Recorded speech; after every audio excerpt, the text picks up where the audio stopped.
So that's a great explanation. I think a great way for us to start thinking through the topic.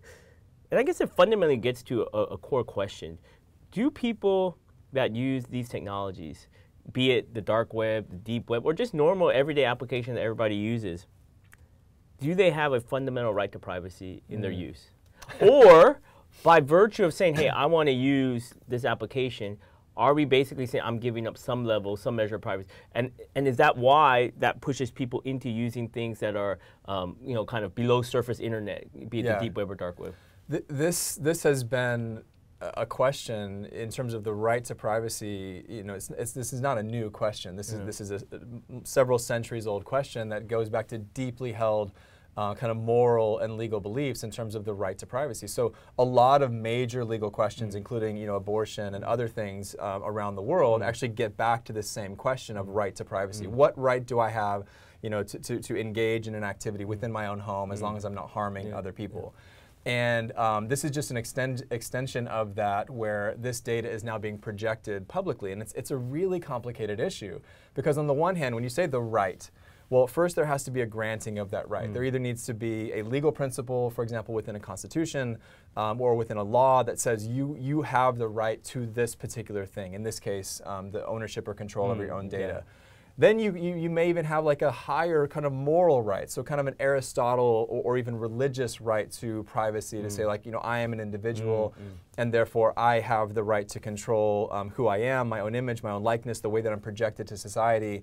But then beyond that, you then have those kind of daily ticky-tack opportunities that are contractual in nature, where we often give away these rights and we agree to kind of, not a violation of privacy, but certainly a limitation in terms of our privacy and our own data. Or at least eroding our privacy. Yeah, exactly. And so a great example of this is just recently in one of my classes, I had a number of students sit down and read through the terms and conditions that you know, they had to read, or at least click to accept, to use a particular very well-known app on their phone. You can say it.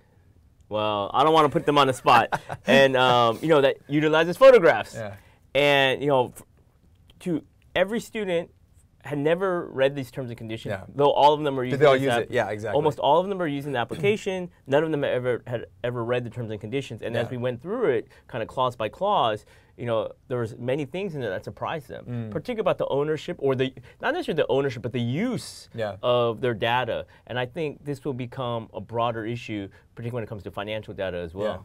Yeah, and we haven't gotten really, you know, we haven't gotten into AI and facial recognition software yet. But just imagine, right? So we have potentially thousands and thousands of images of our face, of our facial expressions that are out there now that we have provided to a public, well, it's not supposed to be public, but essentially to apps and other websites that we are giving them the right to kind of publish these things, often very publicly.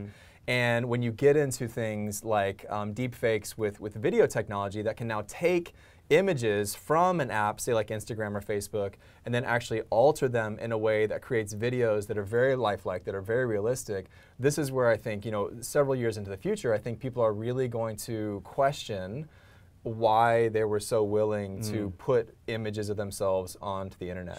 There's one interesting little side note, again, not to bring this back to parenting, but I've talked to a lot of parents in terms of the way they utilize or allow their children to utilize smartphones within their personal life, right? This is something that I think we're all still kind of wrestling with, because we don't understand the implications of this.